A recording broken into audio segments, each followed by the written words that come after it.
مرقة حباية. طبعا دا اسوي ستيك هسا اولموست يعني صار يعني اوكي.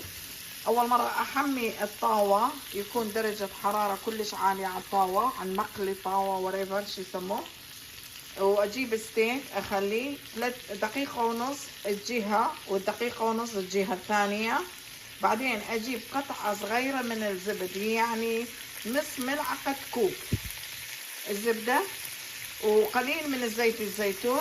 من يقلي وهيجي احركه هيجي يعني اقلبه. وهذا الغصن من شو اسمه هذا الكليل الجبل، شايفين هذا كليل الجبل خليته كله غصن كامل.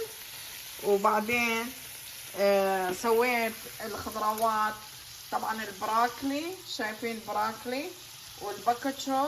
الباكاتشو از مال تشاينيز، والثوم هواية خليت همينة، والبراكلي همينة سويتها بس خليت على النار شوية بدون مي بدون اي شيء. وبعدين خليت زيت الزيتون والثوم وياها، وكله سويته سوية ويطلع بهيجي قوام. وهذا هو الاكلنا اليوم. شكرا لكم، شكرا لكل المتابعين، تحياتي لكم. ان شاء الله عجبكم. طريقة كل سهلة وبسيطة، كل واحد يقدر يسويها، بس كل واحد عنده طريقة. أنا ما خليت لا ملح ولا أي شيء بالستيك. بعدين أخلي شوية فلفل أسود. وتحياتي. طبعا الستيك طلع هيجي بهالقوام، والبراكلي والباكاتشو شايفين ايش قد لونه خضار. ما أخلي يكون لونه يعني لونه يروح، يبقى نفس اللون. والثوم فوقاته، وسبايسز بس خليت فلفل اسود. هسه خليت فلفل اسود والفلفل الحاد.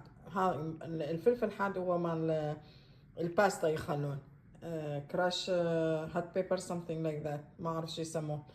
فالمهم هذا هو يكون اكلنا، وان شاء الله عجبكم الاكل، وتحياتي لكم.